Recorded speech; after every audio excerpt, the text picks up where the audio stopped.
am Dr. Jacqueline Jones McKinney, and I am a medical licensed clinical psychologist in Texas.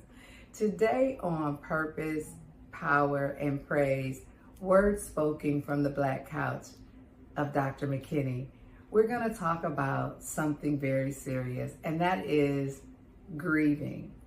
You know, we all experience grief in our lives, whether it is the death of our mother or our father, siblings, extended family, close friends, co-workers, etc. It really affects us all in different ways. It is something that we have to deal with in this life, and it can become very overwhelming for many of us at times. The 5 stages of grief typically are broken down into areas of denial, anger, bargaining, depression, and then acceptance. And these stages are not linear. I mean, you can vacillate between the stages at any given time. But depending on how close that person was to you may keep you in a stage maybe longer than others. The first stage of denial is that avoidance, that denial, that shock, that fear that comes along when you find out that your loved one has transitioned. And then physiologically, you may experience symptoms of nauseousness, vomiting, increased heart rate, maybe decrease in sleep, maybe increase in sleep.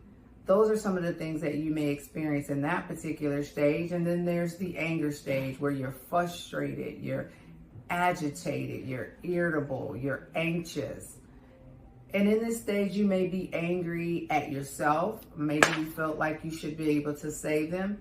You may be angry at the person for dying and leaving you.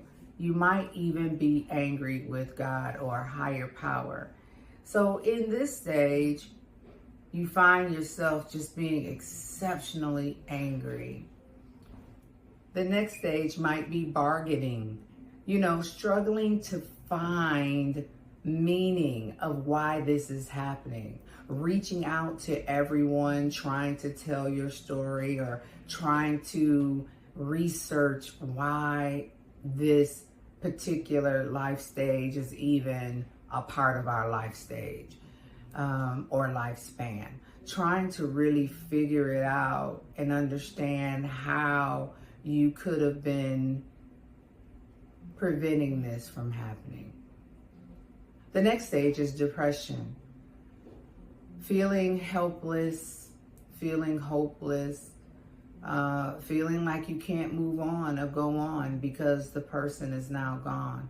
Feeling like maybe your life should have been exchanged for theirs in this process of death is something that we experience where we may have excessive tearfulness and bouts of feeling alone, or we may want to isolate ourselves and not engage with other people. Then there's this acceptance, where we explore our options of having a new plan in regards to our life and understanding that although we may not like it, that it is what it is. And so that acceptance stage is one where we may understand that we have to continue to live, not forgetting that person, not forgetting what they've contributed to our lives, but allowing ourselves to continue to live without them here physically.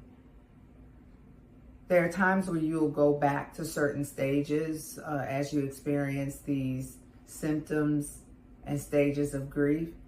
It's not that you'll stay in one stage forever, hopefully, but it's learning how to understand that you will experience these things and maybe allowing yourself to grow, to where you're not in a stage too long where it really affects your activities of daily living.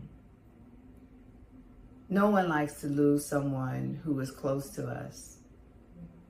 No one likes to experience the hurt and pain of the death of a loved one. But understand that through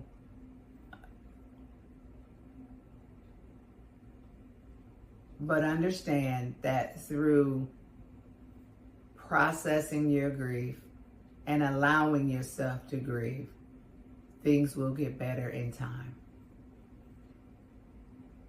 Take care of yourself.